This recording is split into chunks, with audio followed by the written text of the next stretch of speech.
ஓம் கணேசாய நமக. பணிவளர்ந்த வணக்கத்துடன் உங்கள் யோகா விஜய்.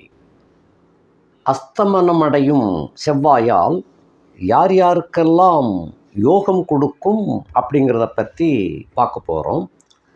அதுக்கு முன்னால் இந்த செவ்வாயினுடைய காரகத்துவங்கள் என்ன அப்படிங்கிறத நம்ம தெரிஞ்சுக்கணும். சுருக்கமாக பார்ப்போம். அதாவது முழுமையாக செவ்வாயினுடைய காரகத்துவத்தை பார்க்கணும்னு சொன்னால் ஒரு நாள் முழுக்க கூட பேசலாம். நாம் கொஞ்சம் சுருக்கமாக ஒரு தலைப்பாக மட்டும் பார்த்துக்கிடலாம். அது தலைப்பாக அப்படின்னு சொன்னால், இப்போ செவ்வாய் என்பவர் படைத்தளபதி. படைத்தளபதிக்கு ஆயுதங்கள் நிறையா தேவைப்படும். ஸோ ஆயுதங்களுக்கு இவர்தான் காரகம் வகிக்கின்றார். படைத்தளபதியாக இருக்கக்கூடியவருக்கு கோபம் நிறையா இருக்கணும், உணர்ச்சி வசம் இருக்கணும். அப்படின்னா தான் அந்த வீரதீர செயல்களில் ஈடுபட முடியும். ஆகையினாலே கோபத்துக்கு அதிபதியாக இந்த செவ்வாய் வருகின்றார். இதனால தான் அந்த செவ்வாயின் அதிபதியாகிய முருகப்பெருமான் அவர் இமயமலையிலிருந்து தாய் தந்தையிட்ட கோவிச்சுண்டு பழனி மலையில் செட்டில் ஆனார். அதுவும் கோவணத்துணியோட. அந்த மாதிரி ஒரு வீராப்பு இருக்கக்கூடிய தன்மை இதெல்லாம் இந்த செவ்வாயினுடைய காரகத்துவத்துக்குள்ளே வரும். கோபம் வந்துருச்சுன்னா எதையாவது தூக்கி போட்டு பிள்ளைகள்லாம் உடைச்சிருதுகள்ல, அந்த மாதிரி தனக்கு கிடைக்கல அப்படின்னு சொன்னால், கேட்டது கிடைக்கலன்னா கையில் இருக்கிறத தூக்கி போட்டு உடைச்சிருவாங்க. அதெல்லாம் அந்த செவ்வாயினுடைய ஆக்ரோஷம் அப்படின்னு அதை சொல்லலாம். அதே போல் இவர் நெருப்புக்கு சொந்தக்காரர், நெருப்பாக கொதிக்கக்கூடியது. பொதுவாக கோபம் அப்படின்னு சொன்னாலே நெருப்பு அப்படிங்கிறதையும் சேர்ந்தே வந்துடும். இந்த கோப கனல் அவங்க கண்ணில் தெரியுது அப்படின்னு சொல்லுவாங்க. அதுபோல் அந்த கோபதாபங்களுக்கு நெருப்புக்கு இவர் தான் காரகத்துவம் வகிக்கின்றார். அதே போல் அந்த முருகர் பெருமானே 6 துண்டுகள் விழுந்த நெருப்பிலிருந்து தான் அவர் பிறக்கிறார். அந்த மாதிரி. அதே போல் இந்த செவ்வாய்க்கு பூமி காரகன் அப்படின்னு ஒரு கணக்கு உண்டு. அதாவது சூரியன் அப்படிங்கிற ஒரு பெரிய நெருப்பு கோளத்திலிருந்து அது ஒரு சின்ன நெருப்பு துண்டு விழுந்துருச்சு. அந்த நெருப்பு துண்டு தான் செவ்வாயாக விளங்குகின்றார். அது எரிஜும்பையாக எரிஞ்சுக்கிட்டு இருந்துச்சு. அதை யாருமே ஒரு அரவணைக்கக்கூடிய முயற்சியில் ஈடுபடலை. ஏன்னா அவரே நெருப்பாக கொதித்து எரிஞ்சுக்கிட்டு இருக்க அந்த ஒரு உருண்டை. ஆக இந்த பூமாதேவியானவள் மட்டும்தான் அதை தன்னகப்படுத்தி ஆசுவாசப்படுத்தி புகலிடம் கொடுத்தாள். ஆகையினால செவ்வாய் ஒரு ஜாதகத்தில் வலுவாக இருந்தால் மட்டும்தான் அவருக்கு பூமி காணி இவைகள்லாம் கிடைக்கும். அந்த விவசாய நிலங்கள், வீட்டு நிலங்கள் இவைகள்லாம் ஒருத்தருக்கு செவ்வாய் வலுவாய் இருந்தால்தான் கிடைக்கும். செவ்வாய் வலு அப்படின்னு சொன்னால் ஒரு ஜாதகனுடைய கட்டத்தில் செவ்வாய் நீசமாக கூட இருக்கலாம். நீச வீடு தான் பேரே தவிர அவர் ஒரு குறிப்பிட்ட பாகை எல்லை கலையில் தான் நீசம் அடைவார். அதை தவிர்த்து உள்ள இடங்கள் அந்த கடகத்தில் இருக்கும் பொழுது அது நீசம் என்று பெயர் கிடையாது, நீச வீடு, அவ்வளவுதான். ஆக அப்படிப்பட்டவர்களுக்கு கூட நிலபுலன்கள் இருக்கத்தான் செய்யும். அதே சமயத்தில் மகரத்தில் உச்சம் பெற்றிருப்பார் அந்த ஜாதகருக்கு வாழ்நாள் முழுக்க கடைசி வரைக்கும் ஒரு காணி நிலம் கூட கிடைக்காமலே இருக்கும். காரணம், உச்ச வீட்டில் இருக்கிறாரே தவிர உச்சக்கட்டத்தில் உள்ள தன்மை என்பது அதுக்கு குறிப்பாக அந்த குறிப்பிட்ட பாகை கலை விகலைக்குள்ளே இருக்கணும். அதை தவிர்த்து இருக்கும் பட்சத்தில் அது உச்சம் என்பது கிடையாது. அது சாதாரண வீட்டில் இருக்கிறது போல தான் அது அர்த்தம். அப்படிப்பட்டவர்களுக்கு எவ்வளோதான் முயற்சி பிரயத்தனம் பண்ணினாலும் கூட கடைசி காலம் வரைக்கும் அவங்க கனவாகவே போயிடும். இன்றைய காலகட்டத்தில் கிட்டத்தட்ட குறிப்பாக ஒரு 70% மக்கள் சொந்த வீடு, சொந்த காணி நிலம் கூட இல்லாமல் தான் வாழ்ந்து கொண்டு வருகிறார்கள். அதாவது பிறந்தாச்சு வாழணும் அப்படிங்கிறதுக்காகத்தான் அவங்க சாப்பிட்றாங்களே தவிர சாப்பாட்டுக்காக வாழலை. அப்படிப்பட்டவங்க அவங்க நிலபுலன்களெல்லாம் எண்ணி பார்க்க முடியாது. மிச்சமுள்ள ஒரு 30% மக்கள்கிட்ட தான் சொந்த நிலபுலன் அப்படிங்கிறது இருக்குது. அதிலும் குறிப்பாக அதில் ஒரு 15% தான் மொத்தத்தில் சொந்தக்காரங்க, நிறைய சொந்த வீடுகள், சொந்த கட்டடங்கள்லாம் இருக்கும். மிச்சம் 15 பேர் ஒரு அடிமட்டத்திலேருந்து கொஞ்சம் மேன்மையாக இருப்பாங்க. அவங்களுக்கு தீவிர முயற்சி எடுத்து கொஞ்சம் கிடைச்சிடும், அவ்வளோதான். இதில் கட்டடம் கட்டக்கூடியவர்கள் அப்படின்னு சொல்லக்கூடியதில் அது 20% தான் மொத்தத்தில் வரும். அவங்க தான் கட்டடம் கட்டியிருப்பாங்க. ஏன்னா கட்டடம் கட்டணும்னு சொன்னால் சுக்கிரன் வந்து வலுவாக இருக்கணும். செவ்வாய் எப்படி குறிப்பிட்ட கட்டத்துக்கு மேலே வலு இருக்கணுமோ அதே போல் சுக்கிரனும் அந்த அமைப்பு சிறப்பாக இருந்தால்தான் அந்த காணி நிலத்திலையாவது கட்டடம் கட்ட முடியும். அந்த கட்டடத்துக்கு வந்து சுக்கிரன் வந்து சப்போர்ட் பண்ணணும். அதுலேயும் கலைநயம் மிக்க ஒரு வீடு அப்படின்னு சொன்னால் சுக்கிரனில் உச்சம் பெற்று போயிருக்கணும். அந்த மாதிரி இருக்கணும். அப்படிப்பட்டவங்களுக்கு தான் வீடெல்லாம் ஒரு பெரிய பங்களா, ஆடம்பரமான அரண்மனை, இப்படியெல்லாம் அவங்களுக்கு வாய்ப்புகள் கிடைக்கும். ஆக அந்த செவ்வாயின்னு சொன்னால் பலம்னா எப்படி எடுக்கிறது? சட்பலத்தில் நம்ம பார்க்கணும். கிட்டத்தட்ட 40% எடுத்து ஒரு 40 மார்க் எடுத்தாச்சுன்னா ஒரு பையன் பாஸுன்னு சொல்லுவாங்க. அது பாஸ் என்பது வந்து ஒரு தேர்ச்சி அடைஞ்சிட்டான், அவ்வளவுதான். அடுத்த கட்டத்துக்கு போகிறதுக்கு வந்து அந்த மார்க் வந்து பத்தாது. ஒரு நல்ல கல்லூரி வேணும் அப்படின்னு சொன்னால் அதற்குரிய மார்க் வந்து நல்ல மார்க்காக, ஹையஸ்ட் மார்க்காக இருக்கணும். அப்படின்னா தான் அவர் கேட்ட விரும்பிய ஒரு நல்ல காலேஜ் வந்து கிடைக்கும். அல்லாத பட்சத்தில் ஒப்புச்சப்பு ஒரு பேருக்கு தான் ஒரு காலேஜ் கிடைக்கும். அங்கேயும் அதே போல் தான் சாதாரண படிப்பாக தான் இருக்க முடியும். ஆகையினால இந்த 40 மார்க்குங்கிறது 80 மார்க் எடுக்கக்கூடிய பையனுக்கு வந்து நல்ல காலேஜ் கிடைக்கக்கூடிய வாய்ப்பு. அதே போல் தான் 40, 50, 60 இந்த அந்த ஸ்டேட்டஸை பொறுத்து, அந்த மார்க்குகளை பொறுத்து தான் கல்லூரி அமையும். அதே போல் தான் செவ்வாயினுடைய பலம் வந்து குறிப்பிட்ட பாகைக்கு மேலே எவ்வளவு அதிகமாக இருக்குதோ அதற்கு தகுந்தவாறு நிலங்கள் கிடைப்பது, வீடுகள் கட்டுவது, இதெல்லாம் அமையும். இந்த மாதிரியாக பூமி காரகன் அப்படின்னு அவரை சொல்லப்பட்டிருக்கு. இப்படி இதுதான் ஒரு சுருக்கமான ஒரு விஷயம். இது போக ஒவ்வொரு ராசிக்காரர்களுக்கும் உண்டான ஆதிபத்தியம் என்ன அப்படிங்கிறதையும் பார்க்கணும். இப்போ சிம்ம ராசியில் பிறந்த உங்களுக்கு இந்த செவ்வாயின் ஆதிபத்திய விசேஷம் என்னன்னா, ஒரு நல்ல ஆதிபத்தியம். அதாவது ஒரு கேந்திரத்துக்கும் ஒரு கோணத்துக்கும் ஒரே கிரகம் அதிபதியாக வருகிறார். அப்படிப்பட்ட செவ்வாய் கேந்திரம் 4ஆம் வீடு, கோணம் மேச வீடு. ஆக அந்த 4ஆம் வீடு என்பது தாய், சுகம், கல்வி. 9ஆம் வீடு என்பது பாக்கிய வீடு, தோப்பனார் வர்க்கங்களை காட்டக்கூடிய வீடாகும். 2 வீட்டுக்கும் ஒரே கிரகம் அதிபதியாக வருகின்ற காரணத்தினால சிம்ம லக்கணம் சிம்ம ராசியை பொறுத்தமட்டில் சூரியன் அப்படிங்கிறவர் முதல் தர யோகம் அப்படின்னு எடுத்துக்கிட்டோம்னா அதுக்கு ஈர்க்கல் யோகம் தரக்கூடியவர் இந்த செவ்வாய். லக்னேசன் தான் எப்பயுமே அவங்கவுங்க ஜாதகத்தில் லக்னேசன் தான் முதல் தர யோகாதிபதிகளாக இருப்பாங்க. அதற்கு அடுத்தபடியாக இருக்கக்கூடியது 5ஆம் வீடு, 9ஆம் வீடுன்னு சொல்லுவோம். இதுலேயும் கூட 2க்கும் சேர்ந்தே ஒரே கிரகம் அதிபதியாக வர்றார், ஒரு கோணத்திற்கும் ஒரு கேந்திரத்துக்கும். ஆக இந்த செவ்வாய் வந்து லக்னேசன் என்ன அளவுக்கு யோகத்தை கொடுக்க முடியுமோ அதே அளவுக்கு இந்த செவ்வாயும் கொடுப்பார். அப்படிப்பட்ட யோகாதிபதி அந்த செவ்வாய் இப்போ இந்த காலகட்டத்தில் அவர் அஸ்தமனம் அடைகின்றார். அப்போ அஸ்தமனம் இப்படி யோகத்தை கொடுக்கக்கூடிய ஒரு செவ்வாய் அஸ்தமனம் அடைந்தால் அது நல்லதா கெட்டதா? நான் அஸ்தமனம்னா அது இதுக்கும் ஒரு விளக்கம், சிறிய விளக்கம். அப்படின்னா ஒரு பகல் நேரத்தில் வந்து நம்ம வீட்டுக்குள்ளேயே ஒரு நல்ல வெளிச்சமாக இருக்குது. அதில் வந்து ஒரு மெழுகுவர்த்தி ஏற்றி வச்சு பார்த்தோம்னா அந்த மெழுகுவர்த்தி ஒளி நமக்கு கிடைக்குதா இல்லையான்னு தெரியாது. ஏனென்றால் அந்த வெயில் வெளிச்சத்தில் அந்த மெழுகுவர்த்தியினுடைய ஒளி வெறு அமிழ்ந்து விடும். ஆக மெழுகுவர்த்தி எரியலை அப்படின்னு கணக்கு கிடையாது. மெழுகுவர்த்தியினுடைய ஒளி அந்த பகல் ஒளியில் அது அமிழ்ந்து விடுகின்றது, ஆழ்ந்து விடுகின்றது, அவ்வளவுதான். ஆக இதைவிட அந்த பகல் வெளிச்சம் வந்து அதிகமாக இருக்கு. இதே போலத்தான் இந்த பகல் என்பது வந்து சூரியனுக்கு பக்கத்தில் இந்த செவ்வாய் கிரகம் என்பது வந்து அருகாமையில் குறிப்பிட்ட எல்லையில் சென்றும் போது அவருடைய ஒளி நமக்கு தெரிய மாட்டேங்குது. அதுக்காக அவருடைய ஒளியை மொத்தத்தில் இல்லைன்னு அர்த்தம் கிடையாது. அந்த மெழுகுவர்த்தி ஏற்றி வைக்கப்பட்டிருக்கு, எரியுது. ஆனாலும் அந்த ஒளி நமக்கு கிடைப்பதுக்கு அது வெளிச்சம் கொடுக்குதா இல்லையான்னு நமக்கு தெரியாது. அதே போல தான் செவ்வாய். இந்த செவ்வாய் வந்து சூரியனுக்கு அருகாமையில் சென்று கொண்டிருக்கின்ற காரணத்தினால அவரை வந்து நம்ம அஸ்தமனம் அடைந்து விட்டதாக நாம் பேசுகிறோம். அப்படின்னா தான் புரியும். அப்படிங்கிறதுனால அஸ்தமனம்னு சொல்லி அந்த காலத்திலேருந்தே சொல்லி வச்சிருக்காங்க. இப்படி அஸ்தமனம் அடைகின்ற ஒரு கிரகம் அப்போ சிம்ம ராசியிலே பிறந்த உங்களுக்கு அது நன்மை பயக்குமா? என்ன சாமி, எல்லாமே யோகாதிபதி லக்னத்துக்கு இணையான ஒரு யோகத்தெல்லாம் கொடுக்கக்கூடிய கிரகம் அவர் வந்து அஸ்தமனம் அடைஞ்சதுன்னா அப்போ எப்படி எங்களுக்கு யோகம் கிடைக்கும் அப்படின்னு கேட்கலாம். உண்மைதான். நல்ல யோகாதிபதி போய் அஸ்தமனமோ திதிசூனியமோ நீச்சமோ இப்படி அடையக்கூடாது, பகை கூட இருக்கக்கூடாது. அப்படி இல்லாமல் இருந்துச்சுன்னு சொன்னால் அது யோகம். அப்படி அடைந்தால் அது யோகம் கிடைக்காது.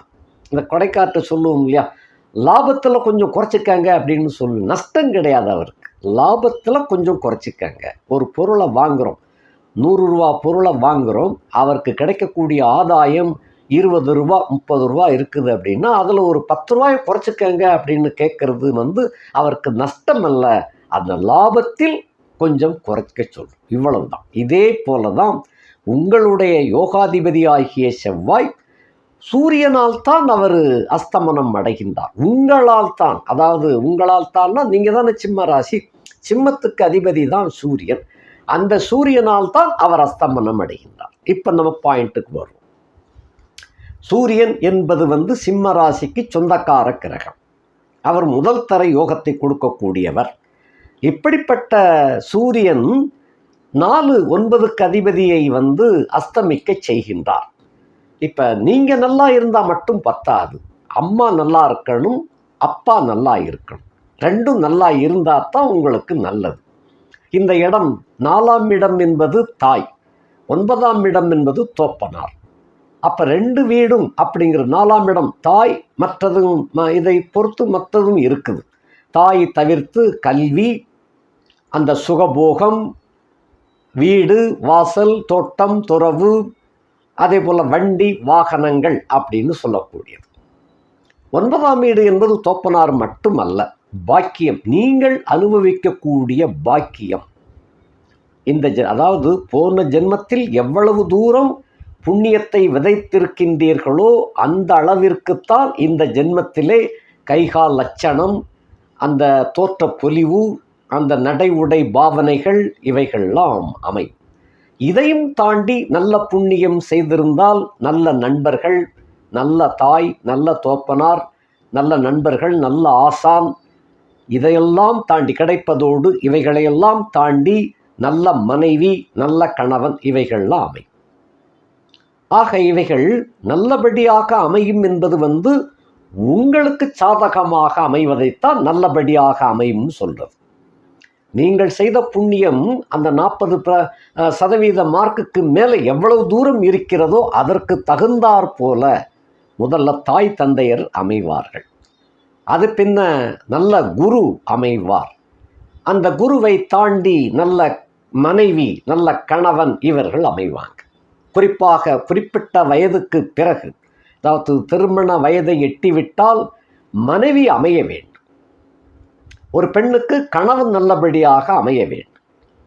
இவற்றுக்கெல்லாம் கொடுப்பினை என்பது வேண்டும். கொடுத்து வச்சாலும் அனுபவிப்பதற்கு வேணும் இல்லையா? அந்த கொடுத்து வைத்தால் அப்படிங்கிறது 5ஆம் வீடு, அனுபவிப்பது என்பது 9ஆம் வீடு. 1ஆம் வீடு நல்லா இருந்தால் தான் 5 சிறப்படைந்தாலும் 9ஆல் அதை அனுபவிக்க முடியும்.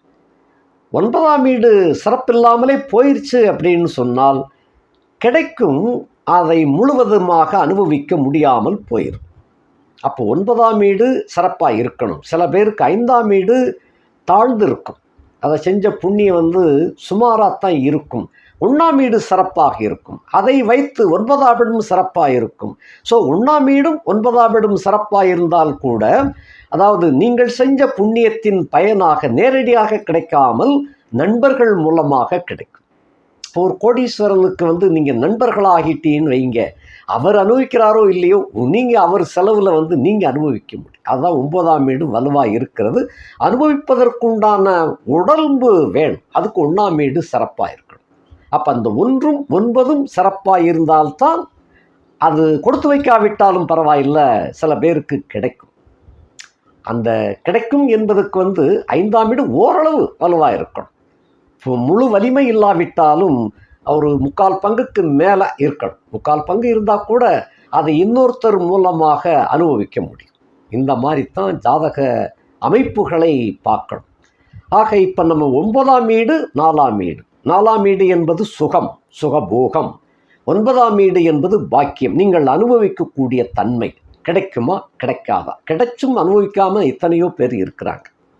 நல்ல கணவன் நல்ல மனைவி அமைந்தும் அனுபவிக்க முடியாமல், கணவன் வெளிநாட்டில் இருப்பார், மனைவி இங்கே இருப்பாள்.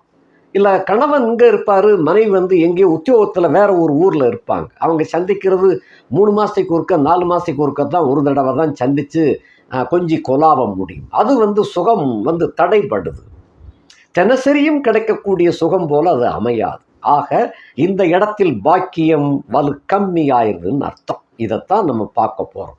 4ஆம் வீடு தாய் சுகம் கல்வி, 9ஆம் வீடு அனுபவ பாத்தியமான பாக்கியம் தோப்பனார் வீடு, நல்ல ஆசான், இவைகளையெல்லாம் குறிக்கக்கூடிய வீடு. ஆக இந்த 2 ஆதிபத்தியத்துக்கும் உரிய அந்த செவ்வாய் என்பவர் எப்பொழுது அஸ்தமனம் அடைகின்றார் அப்படின்னு சொன்னால், விஸ்வாவசு வருஷம் கார்த்திகை மாதம் 12ஆம் தேதி, ஆங்கிலத்துக்கு 28/11/2025 வெள்ளிக்கிழமை இரவு 8 மணிக்கு விருச்சிக ராசியிலே ஆட்சியாக இருந்து வரும் செவ்வாய் அன்று இரவு 8 மணி அளவில் கேட்டை நட்சத்திரம் 3ஆம் பாதத்தில் அஸ்தமனம் அடைகின்றார். அதை தொடர்ந்து 6/12/2025 இரவு 6:48 அளவில் அதே அஸ்தமன நிலையிலேயே தனுசுக்கு பயணமாகின்றார். அதை தொடர்ந்து 14/1/2026 முற்பகல் 10:30 அளவில் அதே அஸ்தமனத்திலேயே மகரத்தில் என்ட்ரி ஆகி உச்சம் அடைகின்றார்.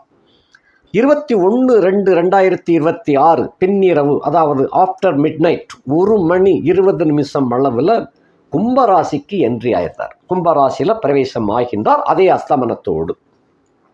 நிறைவாக 28/3/2026 இரவு சமயம் 8 மணி அளவில் கும்பராசியில் பூரட்டாதி நட்சத்திரமாகிய 3ஆம் பாதத்தில் கிழக்கு திசையிலே அந்த செவ்வாய் உதயமாகின்றார். ஆக மொத்தத்தில் 28/11/2025 முதல் 28/3/2026 வரை இவர் அஸ்தமன காலத்திலேயே தான் இருப்பார். அதே சமயத்தில் விருச்சிகம், தனுசு, மகரம், கும்பம் இந்த 4 ராசிகளிலே அவருடைய பிரயாணம் அமைகின்றது. இதற்கு இடையில் 22/12/2025 திங்கட்கிழமை காலை 10:24 அளவில் அந்த உச்சம் பெற்று அதிசாரம் பெற்றிருக்கின்ற கடக குரு அந்த வக்கர நிலையில் மிதுனத்தில் போய் குடி ஏறி விடுகின்றார். இது உங்களுக்கு ஒரு சாதகமான ஒரு அமைப்பு. வக்கர குருவாக இருக்கின்றவர் மிதுனத்தில் போய் செட்டில் ஆயிருந்தார். அதே வக்கர நிலையில் மிதுனத்துக்கு போய் செட்டில் ஆயிருந்தார். இப்போ நம்ம பலாபலன்கள் இப்போ விருச்சிகத்தில் இருக்கும் பட்சத்தில் அவர் ஆட்சியாக இருக்கிறாரு. ஆட்சியாக இருந்தும் சில பேருக்கு குறைகள் நிறையாத்தான் இருக்குது. அந்த வீடு வாசல் சம்பந்தப்பட்டவற்றிலும் சரி, குடும்ப சுகத்திலும் தாம்பத்திய சுகத்திலும் சரி, சில பேருக்கு கிடைத்தும் கிடைக்காமலும் விட்டு கிடைக்கக்கூடியது, கிடைத்தாலும் சரியாக கிடைக்காத தன்மை அந்த மாதிரியாக இருந்து கொண்டு இருக்கிறது. ஏற்கனவே உங்கள் ராசிக்கு 7ஆம் இடத்துல கண்டகச்சனி அப்படிங்கிறவர் சனி பகவான் பயணித்து கொண்டு இருக்கின்றார். இதுவரைக்கும் அவர் கிட்டத்தட்ட வக்ரநிலை மாறி மாறி வக்ரமாகவே இருந்து வந்தார். அப்படி இருந்த காரணத்தினால நிறைய சிம்மராசிக்காரர்களுக்கு எதிர்பாராத திருப்பமாக சுகபோகங்கள் எல்லாம் மொத்தத்தில் தடையாயிடுச்சு.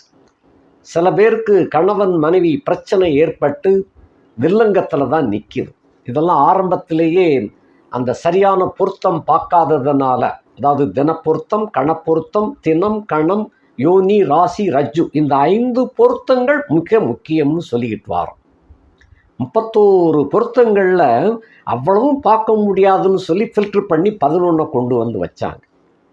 நாகரிக காலத்தில் என்ன ஆச்சுன்னு 11க்கும் எங்களால் பார்க்க முடியாது அப்படின்னு சொல்லும் பொழுது மிக மிக முக்கியம் அப்படின்னு சொல்லக்கூடியதாக ஒரு 5 பொருத்தத்தை தேர்வு செஞ்சு வச்சிருக்கு.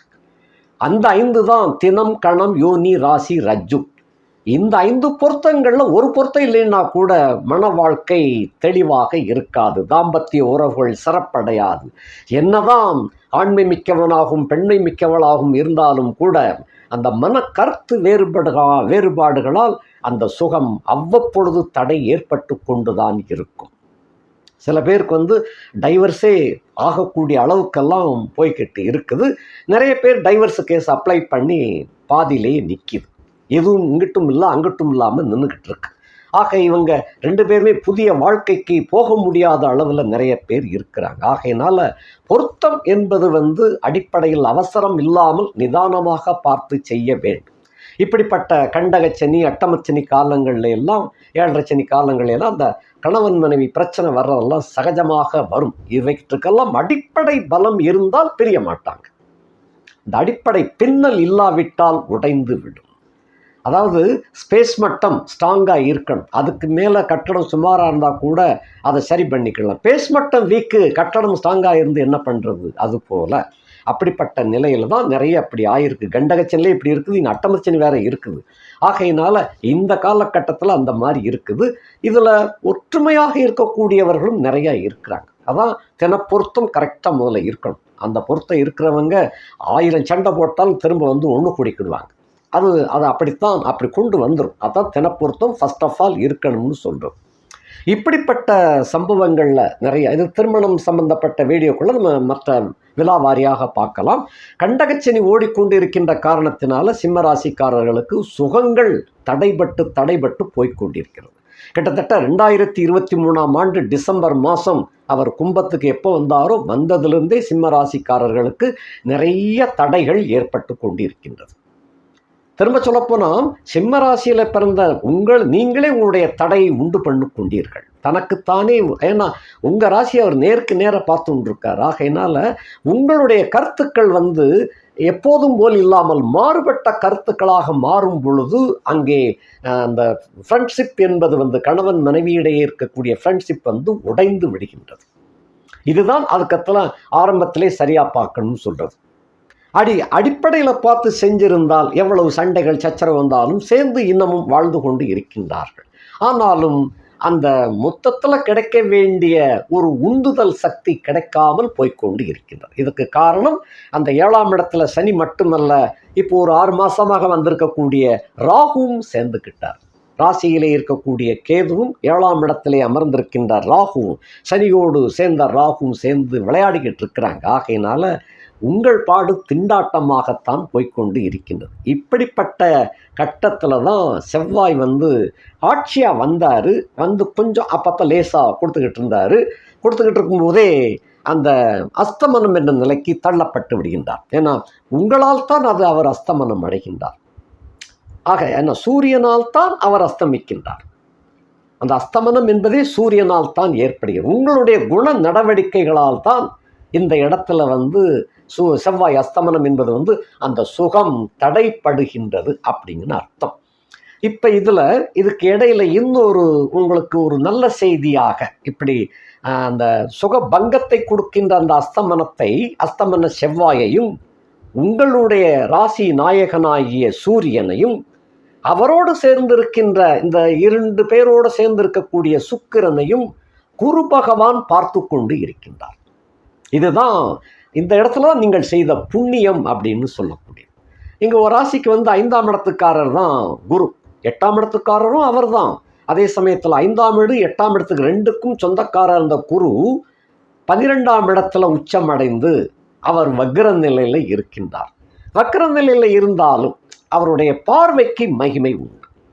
அப்படி பார்க்கின்ற தோரணையில் 5ஆம் பார்வையாக உங்களையும் உங்களுடைய தாய் தந்தையையும், அதாவது பாக்கியாதிபதியையும் சுகாதிபதியையும், அதே போல சுகபோகத்துக்கு இயற்கையாக பலத்தை கொடுக்கக்கூடிய சுக்கிரனையும் அவர் பார்த்து கொண்டிருக்கின்ற காரணத்தினால விருச்சிகத்தில் இருக்கும் வரைக்கும் சுகம் தடைப்படாது.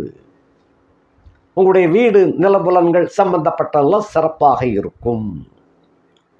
தாயாருக்கு நோய் நொடிகள் இருந்தாலும் அதெல்லாம் சரியாயிரும். அதே போல் தோப்பனாருக்கு ஏதாவது சிக்கல்கள் இருந்தால் சரியாயிரும். அவர் எடுக்கின்ற முயற்சிகளுக்கு எதெல்லாம் வில்லங்கமாக இருந்துச்சோ அவைகளும் விலகி போய்விடும். தோப்பனார் வழி சொத்து பத்துக்களில் இருந்து உங்களுக்கு சிக்கல் ஏற்பட்டு இருந்தால், அதாவது பங்காளி பாக பிரச்சனை இருந்து கொண்டு வந்தால் அவைகளும் தீர்ந்துவிடும். விருச்சிகத்தில் இருக்கிற வரைக்கும் இது யோகம். ஆக அஸ்தமனத்தை பற்றி நீங்கள் கவலைப்பட வேண்டியதில்லை.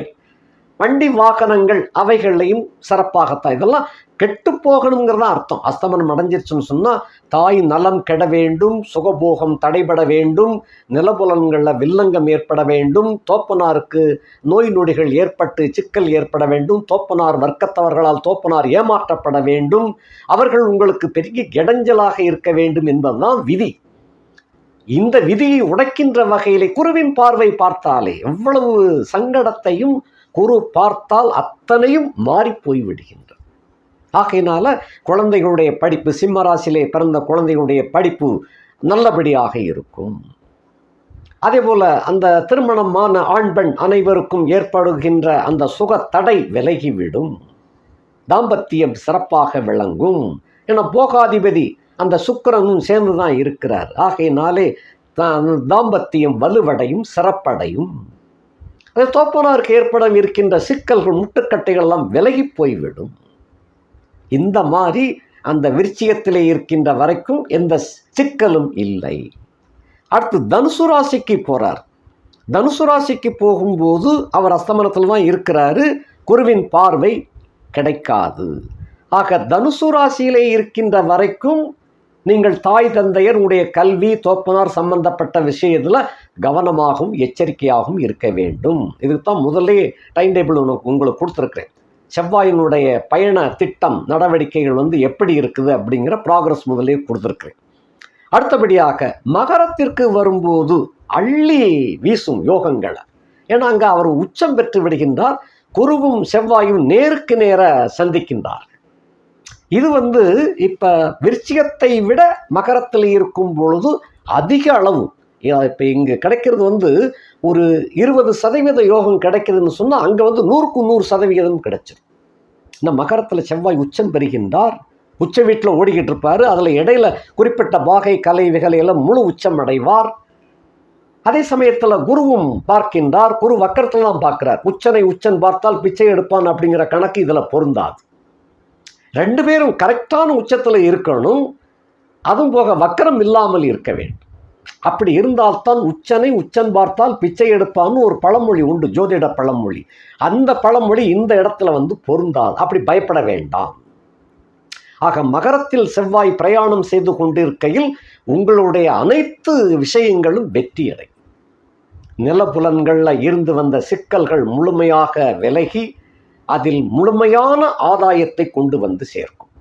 இப்போ தோப்புனார் வழியில் உள்ள சொத்து பத்துக்கள் பாகஸ்த பிரிவினைகளில் பங்காளிகளுக்குள்ள பல இடைஞ்சல்கள், தொல்லைகள் இருந்து வரும். அந்த பங்காளிகளால் உங்களுக்கு கிடைக்க வேண்டிய அந்த பாகம் இன்னமும் கிடைக்காமல் இழுத்தடித்து கொண்டிருக்கும் சில பேருக்கு. அந்த பிரச்சனையை முழுமையாக தீர்ந்துவிடும். இந்த பங்காளிகள் ஒன்று சரண்டர் ஆயிடுவாங்க, அல்லங்கில் அவர்கள் தொடுத்த வழக்கு அவர்களுக்கு தோல்வியாகி உங்களுக்கு வெற்றியை கொண்டு கொடுக்கும். அதுவே இறுதி தீர்ப்பாகவும் சேரும். அதுக்கு மேல் முறையீடு பண்ணாத அளவிற்கு இறுதி தீர்ப்பாக சேரும். ஆகையினாலே உங்களுக்கு முழுவதும் அதனுடைய பங்கு அனுபவிக்கக்கூடிய பாத்தியதை கொடுக்கும். ஆக பங்காளி பிரச்சனைகள் அதில் தீர்வு மகரத்தில் இருக்கும் பொழுது. அதே போல் கல்வி உச்சம் பெறும். பள்ளிகள் கல்லூரிகளில் படிக்கக்கூடிய சிம்ம ராசி பிள்ளைகளுக்கு படிப்பு மிகச்சிறப்பாக அமையும்.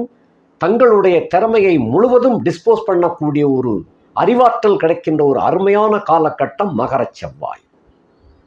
நிறைய பேருக்கு வீடு கட்டணுங்கிற ஆர்வம் இருக்கும், நிலம் இருக்கும், வீடு கட்ட முடியாமல் இருப்பாங்க. இப்போ இந்த மகர செவ்வாயில் அவங்க கண்டிப்பாக நீங்கள் எடுக்கக்கூடிய முயற்சி வெற்றி அடையும். ஆகையினால் மாசக்கால் தோன்றதுன்னு சொல்கிறோம் இல்லையா, அதாவது வாஸ்து நாள் செய்யக்கூடிய ஒரு யோகமும் வந்துவிடும். அதே போல் வீடுகளில் இருக்கக்கூடிய பழைய வீடாக இருந்துச்சுன்னா பல வகைகளில் அந்த நிறையா கோளாறுகள் இருக்கும். அதெல்லாம் சரி செய்யக்கூடிய காலகட்டம் இந்த மகர செவ்வாய் பயணத்தில் நிறைவேறும். அப்படிப்பட்டதாக அமையும். அதே போல் காதல் செய்யக்கூடிய காலகட்டங்கள்லாம் இந்த காதலர்கள் அவர்களுக்கெல்லாம் திருமண வாய்ப்பை கொண்டு சேர்க்கின்ற கட்டம் நல்லபடியாக அமையும். நீங்கள் எதிர்பார்த்ததை விட சிறப்பாக இருக்கும். இனிமேல் தான் காதலிக்க போறீங்கன்னா அதுவும் வெற்றியை கொடுக்கும். மகர செவ்வாய் உங்களுக்கு முழுக்க தைரியத்தை கொடுக்கும், துணிச்சலை கொடுக்கும், வெற்றி. நீங்கள் செய்யக்கூடிய முயற்சிகள் அனைத்தும் பலிதமாகும். கார் வாங்கணும், வண்டி வாங்கணும், டூ வீலர் வாங்கணும் முயற்சி பண்ணக்கூடியவர்களுக்கு மகர செவ்வாய் நிச்சயமாக வெற்றியை தரும். எந்த மாதிரி வாங்கணும்னு நினச்சிக்கிட்டு இருந்தீங்களோ அது கையில் கிடைக்கும். அதுக்குரிய சந்தர்ப்பங்கள் தேடி வரும். பணப்புழக்கம் சரளமாக இருக்கும். தாய் வழி தந்தை வழி 2 வழிகளிலும் உங்களுக்கு சப்போர்ட்டு ஃபுல்லாக கிடைக்கும். அந்த மாதிரி அமையும். பழைய வீடுகளை டெக்கரேஷன் பண்ணணும், சரி பண்ணணும்னு சொன்னால் அதில் பண்ணக்கூடிய வாய்ப்பு நிறையா இருக்கின்றது.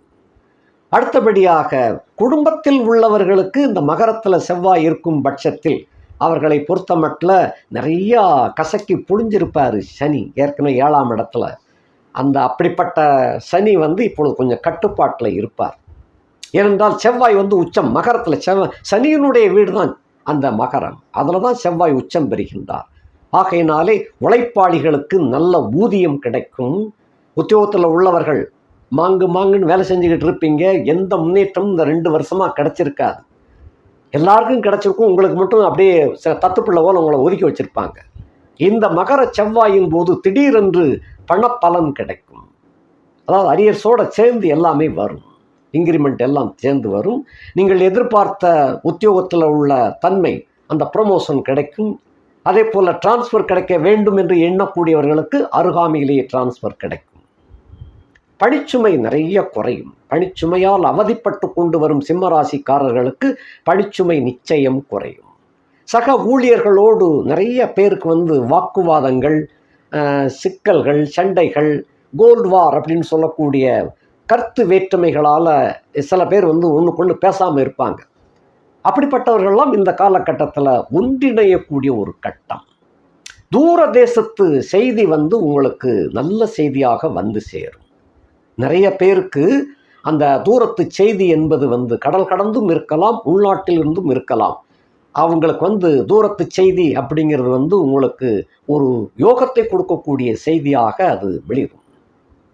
இதெல்லாம் தாண்டி அந்த திருமண வரன் தேடிக்கொண்டு இருப்பவர்களுக்கு இந்த காலகட்டத்தில் அந்த மகரத்தில் செவ்வாய் என்ட்ரியான உடனே முயற்சி செஞ்சேன்னு சொன்னால் மகரம் முடிவதற்குள்ளாக இதுதான் பையன் இதுதான் பொண்ணுங்கிறது நிச்சயிக்கப்பட்டுவிடும். அந்த யோகம் அதில் சிறப்பாக இருக்குது. அந்த செவ்வாய் உச்ச செவ்வாயை குரு பார்க்கின்றார். ஆகையினாலே பருத்தி புடவையா காய்ச்சி புடவை கையில் கிடைச்சது போல அந்த மாதிரியான ஒரு யோக அமைப்பு சிறப்பாக இருக்கின்றது. இதுக்கு அடுத்து கும்பத்தில் செவ்வாய் பயணிக்கும் பொழுது, இந்த கும்பத்தில் செவ்வாய் பயணமாவது அது 21ஆம் தேதி பயணிக்கின்றார். அது மறுநாள் 22ஆம் தேதி குருவின் பார்வை கிடைச்சிருது. அந்த ஒரு நாள் மட்டும் எச்சரிக்கையாக இருக்கணும். தனுசு முழுவதும் பிரயாணத்தில் எச்சரிக்கையாக இருப்பது போல கும்பத்துக்குள்ளே என்ட்ரியான ஒரு நாள் மட்டும் எச்சரிக்கையாக இருக்கணும். மறுநாள் குருவின் பார்வை கிடைச்சிருது. ஆக மீண்டும் உங்களுக்கு அது சிறப்பாகவே அமையக்கூடிய காலகட்டமாக விளங்கும். ஆக கிட்டத்தட்ட உங்களுடைய செவ்வாய் அஸ்தமன காலத்தில் தனுசு ராசியில் இருக்கும்போது மட்டும் ரொம்ப கவனமாக இருந்து கொள்ள வேண்டும். தாயின் உடல் நலத்தில் அக்கறை செலுத்த வேண்டும். வீடு நிலபுலன்களில் இருந்து வந்த சிக்கல்களில் அந்த காலகட்டத்தில் முயற்சிக்க வேண்டாம். வண்டி வாகனங்கள் அவ்வப்பொழுது பழுதுகள் ஏற்படத்தான் செய்யும். ஆகையினால் முன்னெச்சரிக்கையாக பணிக்கு செல்லக்கூடியவர்களெல்லாம் ஒரு அரை மணி நேரத்துக்கு முன்னாலேயே கிளம்பி போகிறது நல்லது. இடையில ஏதாவது பிரச்சனைன்னு சொன்னால் அது சரி பண்ணிட்டு போகிறதுக்கு வாய்ப்பாக அமையும். இந்த கொடுக்கல் வாங்கல் பிரச்சனைகளில் யாருக்கும் கையெழுத்து போடுறது செய்கிறது ஏற்றுக்கிடக்கூடாது. எவ்வளவு தொழில் அதிபதியாக நீங்கள் இருந்தாலும் உங்களுடைய நண்பன் அப்படின்னு வரும்பொழுது ஜாமீன் கையெழுத்தோ வாக்குச்சொல் மூலமாக பொறுப்பேற்றுக் கொள்வதோ இருக்கக்கூடாது. கடன் அதிகமாக வாங்காமல் பார்த்து கொள்ளுங்கள். இந்த காலகட்டத்தில் ஒரு வீடு கட்டுவதற்கோ இல்லை இடத்தை வாங்குவதற்கோ கடன் வாங்கி செய்ய வேண்டாம். முக்கால்வாசி ஃபண்டு உங்கள்கிட்ட இருக்குது, 1/4 பங்கு மட்டும் கடன் வாங்கணும்னா வாங்கிக்கிடலாம். 1/4 பங்கு தான் உங்கள்கிட்ட இருக்குது, 3/4 பங்கு கடன் வாங்கணுங்கிறது வாங்க வேண்டாம். அது சிக்கலில் கொண்டு போய் விட்டுரும். அது செய்ய வேண்டாம். அந்த மாதிரி பார்த்து கொள்ளுங்கள். அதே போல் வரன் தேடுபவர்களுக்கு இந்த காலகட்டத்தில் கரெக்டான பாயிண்டில் நீங்கள் முயற்சி பண்ணீங்கன்னு சொன்னால் நிச்சயமாக நல்ல வரன் அமையப் பெறுவீர்கள். ஆணாக இருந்தால் நல்ல மனைவி கிடைக்கப் பெறுவாள், பெண்ணாக இருந்தால் நல்ல கணவன் வாய்க்கப் பெறக்கூடிய ஒரு அருமையான காலகட்டம் மகரத்தில். இப்போ அது நீங்கள் ஆரம்பத்திலேருந்தே பார்த்துக்கிட்டே வரலாம். மகரத்தில் என்ட்ரியான உடனே உங்களுக்கு கிளிக் ஆகும். அந்த மாதிரி சந்தர்ப்பங்கள் இருக்கின்றது. ஆக தனுசு ராசியிலே இருக்கும்போது மட்டும் பயணிக்கின்ற காலகட்டத்தில் மட்டும் மிகவும் கவனமாக செயல்பட வேண்டும். போக்குவரத்தில் அதிக வேகம் இருக்கக்கூடாது. யாருக்கும் எந்த விதமான வாக்குறுதியும் கொடுக்காமல் பார்த்துக்கொள்ளும். தனுசுல இருக்கும்போது மட்டும். மற்ற விருச்சிகம், மகரம், கும்பம் இவைகள் எல்லாம் ஒன்றும் பிரச்சனை இல்லை. உங்களுடைய அபிலாசைகள் அனைத்தும் நிறைவேறும். புதிய காதல் மலரக்கூடிய காலகட்டமாகவும் இது இருக்கும். அதே போல் ஏற்கனவே காதலித்து பிரேக்கப் ஆனவர்களுக்கு இந்த காலகட்டத்தில் இந்த மகரத்தில் என்ட்ரி ஆகும்போது அது மீண்டும் துளிர்விடும், நல்லபடியாக ஒட்டிக்கொள்ளும். அந்த மாதிரி இருக்குது. அதே போல் புதியவர்களுக்கு நல்ல காதலி கிடைக்கக்கூடிய ஒரு அமைப்பாக இது இருக்கின்றது. ஏன்னா சுக்கிரனும் சேர்ந்தே தான் வர்றார். இந்த சூரியன், செவ்வாய், சுக்கிரன் அந்த 3 பேரும் ஆரம்பத்தில் இருக்கிறாங்க. அவங்களும் முதல்ல கொஞ்சம் கொஞ்சம் கடந்தே தான் சேர்ந்தே தான் வருவாங்க. ஆகையினால புதிய காதல் மலரக்கூடிய காலகட்டமாக விளங்கும். தனுசுல சஞ்சாரம் செய்யும் போது மட்டும் கவனம், மற்றபடி எல்லாமே உங்களுக்கு நல்ல யோகமாக இருக்கின்றது. எந்த கோரிக்கை வேணுமோ அவைகளை நான் சொல்ல அந்த கட்டங்களுக்குள்ள நீங்கள் முயற்சிப்பது முழுமையான வெற்றியை கொண்டு சேர்க்கக்கூடியதாக இருக்கும். அதே சமயத்தில் அந்த கிரகஸ்தன் என்று சொல்லக்கூடியவர்களுக்கு புதிய காதல் மலரக்கூடிய ஒரு அமைப்பு, இந்த பெண் தொடர்பெல்லாம் வரக்கூடிய அமைப்பு சற்று எச்சரிக்கையாகவும் இருந்து கொள்ள வேண்டும். அது மற்றபடியெல்லாம் எல்லாமே யோகமாக தான் இருக்குது. வண்டி வாகனம் கார் வாங்கணும் முயற்சி செய்யக்கூடியவர்களுக்கு மகர செவ்வாய் அதி உன்னதமான கட்டம். வீடு கட்டணும் முயற்சிகிறவர்களோ அந்த இடத்துல முயற்சி பண்ணுங்க, அது வெற்றியை கொண்டு சேர்க்கும். நன்றி, வணக்கம்.